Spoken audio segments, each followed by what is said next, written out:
आपने ये कविता जरूर सुना होगा।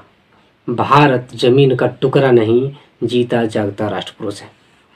यह चंदन की भूमि है, यह अभिनंदन की भूमि है, यह तर्पण की भूमि है, यह अर्पण की भूमि है। इसका कंकर कंकर शंकर है, इसका बिंदु बिंदु गंगा जल है। हम जिएंगे इसके लिए, मरेंगे इसके लिए। हाँ, मैं यह कविता बता रहा हूँ श्री अटल बिहारी वाजपेयी जी का। आज उनका शोभा जयंती पूरे भारतवर्ष में मनाया जाएगा। भारतीय राजनीतिक के महानुभाव, दिग्गज, कवियों के अभिभावक और पूर्व प्रधानमंत्री जी ने 6 दशक तक भारतीय राजनीतिक में अपनी उपस्थिति का अमिट छाप छोड़े हैं। अटल बिहारी वाजपेयी जी 10 बार लोकसभा तथा 2 बार राज्यसभा के सदस्य के रूप में चयनित हुए हैं। अटल जी का राजनीतिक हमेशा राष्ट्रहित में रहा है। वे दलगत राजनीतिक से हमेशा ऊपर रहा है।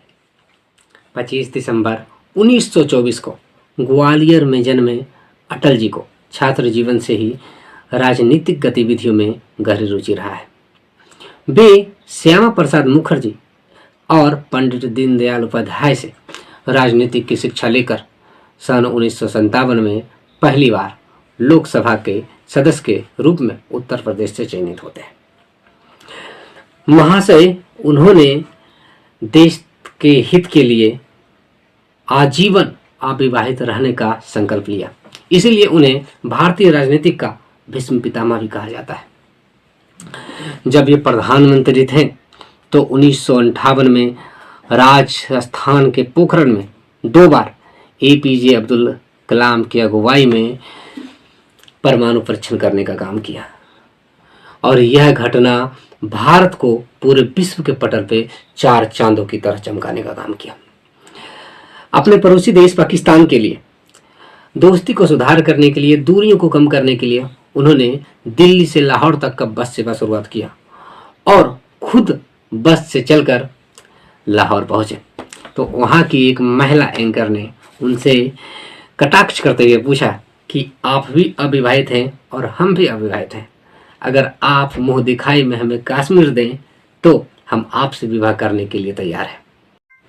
यह सुनकर हमारे प्रधानमंत्री जी ने मुस्कुराया और कहा कि अगर आप हमें दहेज में पूरा पाकिस्तान दे देते हैं तो मैं भी आपसे विवाह करने के लिए तैयार हूँ। और इस तरह से अपने हाजिर जवाबी का परिचय देते हुए दूसरे क्वेश्चन की तरफ मोड़ दिया। लेकिन इसके पीछे जो घटना घट रही थी कि पाकिस्तान तो धूर्त पाकिस्तान ही रहेगा ना। पाकिस्तान की सेना ने आतंकवादी की वेशभूषा बनाकर कारगिल पर आक्रमण कर दिया।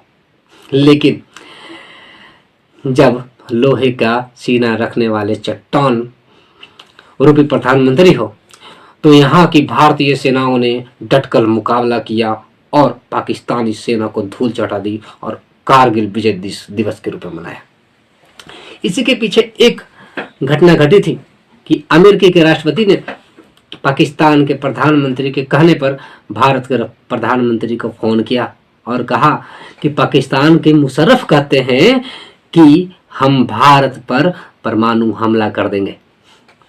यह सुनकर अटल जी ने अपने रौद्र रूप में कहा कि मैं भारत का 25% भूमि कुर्बान करने के लिए तैयार हूं, लेकिन याद रखिएगा पाकिस्तान अगले दिन का सूरज नहीं देख पाएगा। हाँ, अगस्त 2018 को एम्स में उनका इंतकाल हो गया। भारत के सर्वश्रेष्ठ महान आत्मा उनकी 100वीं जयंती पर मैं सर झुकाकर सतत अभिनंदन करता हूँ। और उनकी एक कविता हमेशा उन्हें सुनाते हुए देखा होगा कि टूटे हुए सपनों को सुने कौन सिसकी, टूटे हुए सपनों की सुने कौन सिसकी, अंतर की चीर व्यथा पलकों पर ठिठकी, हार नहीं मानूंगा रार नहीं मानूंगा, काल के कपाल पे लिखता हूँ मिटाता हूँ, गीत नया गाता हूँ गीत नया गाता हूँ।